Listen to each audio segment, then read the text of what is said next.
welcome to another episode of The Red Sky. My name's Callum Cooper. With me, as usual, once again, he's the third best footballer on the podcast and the self-proclaimed podcast king. It's Chris Ridyard. Chris, how are we doing? Good evening, Callum. I'm very well, thank you. Nice to see you. I've missed you this week so far. It's been nice not having you following me around everywhere at work. I'm not so sure about that. We're talking about third best footballer currently. Because, I mean, no, let's be fair. I played on Friday, Callum, and I was better than you. So, regardless of how good Brian is, you know, the two of you are probably better than me now. We'll have to ask who watched us that day, but I'm not sure about that one. Do you want to introduce his guest? Because it's not Siobhan. Probably already realised that. Yeah. So yeah, you probably realised that we have got yet again another guest with us. I'm going to make him feel a little bit old here. He actually signed for Barnsley just before I was born. So sorry about that one, but he went on to make 90 appearances for us and scored one goal, and turned out to be quite an important one. We'll touch on that later on. But it is Brian O'Callaghan. Brian, thanks for coming on. How are you doing? All good. Thanks for inviting me on. It's a pleasure. No problem whatsoever. You've not aged a bit, Brian. You don't look like Callum weren't born when you were playing at all. It's the lighting. I'm in a little dark corner in this room. This little kids' play room. We all look better in dark, don't we? Yeah, exactly. Yeah. That's probably why you did so well. Wellington Street. Less said about that now. Callum, you want to kick us off? Yeah, so we'll dive straight into it then with a similar sort of question that we ask all as guests that come on. Professional footballer then, how did that come about? Was that always the aim? Every young boy wants to do that. But how did that come about? It was right. I suppose once I got to the age of 14, and I kind of developed well. Cause I started kicking on with my football. It was something I wanted to do. I was still playing other sports at home, like Gaelic football, rugby, a bit of basketball. I kept myself active all the time. But how I got to Barnsley was I was playing with Ireland under 15s, 16s, and Colin Walker, who you've obviously had on previously, he came over to watch the game. He was actually looking at a winger, but it turned out the winger had signed with Sunderland already. So he saw me play half a game, invited me over for a chat. Just asked me to sign in straight away, really, from 45 minutes of football, which was a bonus, to be fair, because I had options of going to other clubs on trial, and I had a poor experience on trial previously. I was promised a contract and it didn't happen. So once kind of concrete offer came in from Barnsley, and we were in the Premier League at the time, and felt like it was a good club to go to, I jumped at the chance and really enjoyed it. Of course. You mentioned that game, Brian, that Colin come to see you, and obviously been at that elite level at that age in terms of playing for your country. Any other names that you played with during that time that went on to also have success? There was a few big names, to be fair. We ended up winning the European Championships under 16s with that Irish group. I mean, we had John O'Shea, who obviously had a massive career with Man United and Ireland. We had Andy Reid. We had Liam Miller, who unfortunately passed away there 3 years ago from a battle with cancer. With Jim Goodwin, John Thompson, Keith Foy, Graham Barrett, all lads that had really good careers, in the game. Of course. So you come over to Barnsley. Was the contract time before you came over? Did you come over for a chat? When you visited, obviously Premier League club at the time, good facilities. Yeah. You weren't overawed or anything because you were playing at an elite level for such a young boy anyway. But it was still a lot different. Like, I played schoolboy soccer back home in Limerick, and travelling up to Dublin every weekend, training with the Irish squad, and obviously going away with the Irish squad was elite, but week in, week out, it wouldn't have been elite. It was still a decent enough schoolboy standard, but I mean, when I first came over, first 2 or 3 months, even though I was at an elite international level, the day-to-day training, it was tough. Like, it took me a while to adjust, and I bet Colin Walker was probably thinking for the first 4 or 5 weeks, what have I done here? Like, Yeah, after joining Barnsley, you didn't actually make your debut for, I think, another 2 seasons. Obviously, you joined at such a young age with Yeah. not much experience. Well, is that Yeah. what we're expected, being so young with not that much experience? Did you expect to have to wait? Yeah, I mean, I came over at 17. I finished school back home. I kind of had the club offered me like a 2-year pro or a 3-year scholarship. I was like, the kind of scholarship, the education level would have been the same as what I had done in Ireland. So I said, look, I just want to crack on with being a pro. And after initially finding it a bit tough to settle in, I kind of developed very quickly. Did well, was playing regularly with the 19s, got into the reserves after about half a season, played about a year and a half there. And just everything seemed to flow well. I was working hard, and things went well to begin with. Yeah, when you're in and about the academy, then during that time, Brian, was anybody that took you by surprise, or anybody just thought, "Oh wow, that's the level up. That's a step up." I mean, we had some fantastic players in around the academy that never really. I mean, obviously we had a few lads that were a couple of years younger, the likes of Johnny Parkin. You had Rory Fallon, Anthony Kay. My age group would have been one that really stood out that I thought would have really made it with a striker called Curtis Barnard from Leeds. He was a handful in training. My God, he was so quick, so strong. Just never happened for him. Then never really kicked on. But we had some good players, Craig Goodyear. I was a good centre half partner would be my digs buddy, James Dudgeon. Plenty of good players. So Chris Barker would have been a year older than me. He came into the club around the same time. So the youth team was thriving there. The amount of players that made it into the first team and ended up having good careers in the game, it was like, and so just basically down. I thought Colin Walker and did a fantastic job there as the kind of under 19s manager. Still working so hard for that debut. You finally got given your debut. Did you want to describe that? What that looked like? Were you aware a week in advance? What kind of feelings were you going through? Obviously, us not being professional footballers, it's hard for us as fans to understand that. Or what kind of things you'd be thinking? Yeah, I mean, kind of David got sprung upon me, but it didn't. I kind of was in the team for the first day of the season, but I was in and out of the team for pre-season friendly, so I knew I was on the cusp of getting a game.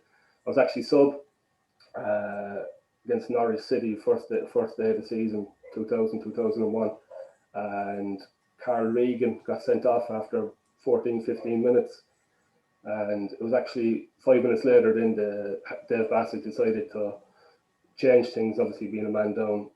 So another young lad making his debut, Anthony Kay, he got the old shepherd's crook, came off, I came on, we went to a back three, kind of 3-4-1-1 type thing, 3-5-1 against Norwich, and we ended up grinding out a 1-0 victory. Live long in the memory, to be fair. Of course, that's a great. You're on the bench. You're not really expecting to get any game time. If maybe at the end, as a centre half, no, you don't. As a defender, not at all. Maybe if they get the lead and you're holding on at the end, you might think, "Oh, we'll stick Brian. He'll shore it up a little." Maybe not as a 19-year-old kid. I don't know. Yeah, good point. And obviously that. Sorry, Brian. No, just as a kid, then when you play at that age, you play without fear. It's like, and things happen easier for you. It's when the older you get and you realise the pressure that be on, or you might have coaches telling you. I mean, I coach. As soon as the last thing you said to me was no chance to take, and like that was my game. Like, I just love taking the ball down or doing something, like, trying to do something I probably shouldn't. So the younger you are, the less pressure, and you kind of play with more freedom, and it kind of gets harder as you get older. You realise what you're doing. Even though it's the first game of the season, I have no doubt. I mean, I ain't got the attendance figures, but I would doubt there were many spare seats in the house. First game of the season. Even at that point, still nothing. Just I'm having it. I'm playing football. Yeah, that was it. Like, it was. I've never watched that game back, but from memory, like, I was doing things that if I tried to do now, I'd be like, what? Or if I saw a player taking balls down my chest at the edge of the box, and I should be just clearing it, and like, what am I doing? And then I heard I ended up getting a nickname called Dangerous Brian from the fans. from that. I don't know if that's a good thing. I do believe I kind of divided the Barnsley fans probably 50-50 in my corner against me, but so be it. I kind of enjoyed it. Callum, that reference, Brian Connolly used to be a comedian. Yeah. I didn't know who he was until he used to have a character called James Brian, who used to be a bit haphazard. So that's where that reference has come from. Well, it might have just been the fact that you might have been the first of the ball playing centre backs. You might have been the one that invented that sort of style of play. Yeah. You mentioned Dave Bassett there, that gave you your debut. Obviously, a well-known name in football at the time. What were it like working under him? He clearly had the belief in you to put you on to make your debut. What was it like? He'd left the club later on that year, I believe. That year, yeah, and that's one thing that Barnsley made a lot of mistakes with, the change managers too often in my time. I mean, I was there for 6 years. I must have had 8 managers. You probably go through that in a while, I don't know. But they, like Harry, as he's known, he was fantastic. He just had full confidence in me. He built all the players. He built anyone that was playing. He run through a brick wall for me. He built you up. He played me. I think he liked having lads that were 6 foot plus in his team. So I ended up playing wing back, right back, centre back, played centre mid a couple of times. I think a lot of it was down to kind of my physicality as well as much as anything else, like, you know. But he did fill you with confidence, and it was good to play for. A bit of old school. He wouldn't do much coaching though. I mean, but he had the likes of like Peter Shortliff was a coach there. Eric Winstanley would have been assistant. Eric would have been more kind of put the arm around the shoulder, give you words of advice, and he was very good at that. And Peter Shortliff was actually a very good coach on the training pitch. Before Carsey's next question, you lasted so long at Barnsley under all those managers. What was that? Why did you last so long? In your opinion, was it your athleticism? Was it because you were so tall, a bit of a physique? Was it your graft, your attitude, or was it just a combination of all those things? To get where I got, I mean, I think I probably worked as hard as anybody and I drafted, but then I signed a long enough contract. Then the year after Bassett left, I had a contract, and I said if I played so many games in the first team, I get a new one. So I ended up signing another 3-year contract. Wow. In that time, there's managers coming and going, and some of them liked me, some of them didn't like me. But I really enjoyed my time at Barnsley. I could have gone out on loan once a manager wanted to send me out on loan, but I just didn't think it was a good move, and ended up probably not good for me for my career and stuff. But I ended up lasting longer than the manager anyway. So. Were you ever worried about your position at the club? As you said, with that overturn of managers, and especially when Dave Bassett left the club, the one that gave you the debut, did you ever feel like my time could be up in a way? Yeah, you would do, because, like, you know, I mean, Nigel Spatman came in after Bassett, and he kind of played me irregularly, played me in and out of the team. So then Steve Parkin, or I suppose after Spatman, Glenn Hodges would have been caretaker, kind of 50-50. Well, I got on with Hodgie, like, to be fair, but kind of in and out of the team again. And then Good John came in. I've seen some episodes. He's not fairly liked by a lot of people, is he? I got on with him. Like, I saw an episode with like Anthony Kay, and he was saying if he plays you, any player's going to like him. I speak to some players that were in that squad just over social media and that, and they had no time for him. But that's because they weren't playing. Like, you know, I played 30 odd games with him, so I'm going to like him. He took me to Iceland, and then he took me to Nass County. Wow. And obviously we relegated at that time. What is the feeling around the club after that relegation? Not a nice place to be, Brian, I assume. No. That was like Steve Parkin was manager, I think. No, it just wasn't. It wasn't a good vibe around the place. You know, one thing that kind of stood out to me, and I was thinking back about it there recently, or since I was talking to Chris. we got relegated. Chairman came into the dressing room and didn't say boo to the goose. We had a reserve league cup final the Wednesday after we got relegated. We lost. We were rubbish, like, you know, we just didn't play well. Chairman came in and absolutely slaughtered everybody in the dressing room. I mean, and there's like 16, 17, 18-year-old kids. And I was just thinking, like, I didn't say anything because, you know, you're still kind of a bit nervous to say anything to the chairman and all this. Like, well, how does he come in and do that when first team get relegated and he doesn't say a word, like, and I don't know. Just wasn't I don't know if it wasn't a nice place to be, but I mean, I don't know, the dressing room, you know, still got on with everybody in the dressing room. The dressing room was still good, like, but just results weren't happening on the parking, you know. Relegation from what is now the Championship. Yeah. Because then obviously following that, what was sort of the mood and around the club as for Barnsley's future? Because eventually they nearly suffered back-to-back relegations. Were there much certainty as to what Barnsley's future were going to be? Because around that time especially, it were a little you know, up and down as to what were going to happen. Yeah, because the club went into administration the following year after relegation down to League One. Obviously, the ITV sport deal fell through. That would have been massive for the clubs in that level, but even going down, and you probably still have players on championship money when you're in League One. Gate receipts aren't as big, you know, obviously because football isn't the level that a championship is, so you're not getting as many people in. That all affects it.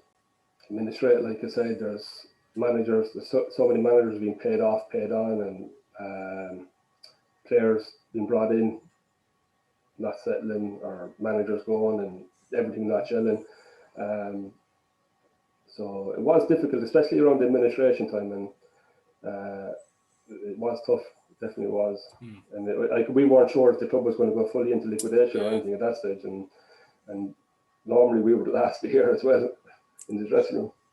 Of course. Moving on to more positive thoughts, and arguably your biggest moment or most impactful single moment in a Barnsley shirt. Obviously, the only goal that you scored effectively, you know, you could argue saved the club from relegation, or it certainly. Ranks likes to take that Isaiah Rankin, like, because he scored a goal the week after. But I think the goal I scored away at Mansfield. Yeah, that's the one. They put it. Well, it was the only one. So a looping header. That more or less, like, it didn't really matter what happened after that. We were more or less safe. So it was a nice one to get. Have you always looked back at that goal and known how big it were, or were it only until years later that you realised that essentially, I know you said Isaiah Rankin, the goal the week later was the big one, but essentially without your goal, Barnsley wouldn't have stayed up that season. So have you ever stepped back and I've never thought? really thought, no, not really. It's just doing my job, really, aren't I, playing football and trying to do it to the best of your ability. And it's not like, I suppose it isn't a big goal looking back at it now, and actually Callum has made me feel really good about myself. Thanks.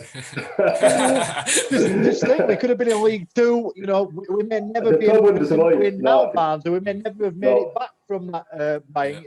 You know, we may never have been taken over by billionaire Chien Lee. Where was he in the year 2000? Where was he in the year 2000? Brilliant. Have you got anything else, Callum? You want to carry on next bit? Yeah, well, just that sort of period, really, between you making your debut and leaving the club, that sort of 4 years. We've already obviously touched on it, with it being a disappointing period with the relegations.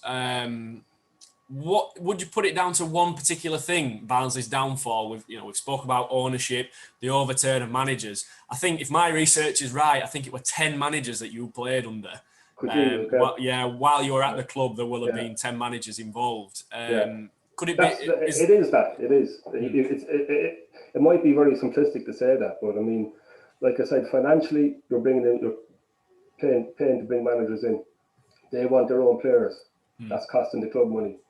Then when you sack a manager, there's a payoff for the manager. A new manager comes in, he doesn't want the players that are previously there. Some of them get paid off. You spend the money on bringing other players in, and they're all a mishmash of different types of styles. There's no consistency. I think it's a ruthless industry, football. But I mean, if you want to be successful, you have to give somebody time.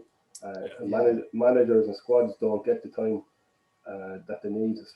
And Barnsley back then, well, it was crazy, to be honest. And I do believe the people who are running the show, if they look back at it, they would agree with it. It cost the club a fortune, all the sackings and all that kind of crack. Yeah, of course. And I'll put you on the spot a little bit then. All them managers, who was your most favourite manager while at Barnsley? I'd say Dave Bassett, because he gave me my debut. His man management was brilliant. He was a bit old school. We'd have fish and chips and a few bottles of beer on the bus after matches. But he'd fill you with confidence, everything. You'd be fully confident of your job before going out onto the pitch. Callum, thank you for being Callum Cooper. You've done good. No problem. Good to see you again, Chris. And you, Ryan, of course. Thank you very much for joining us. No, thanks very much for inviting me on. It's been a pleasure.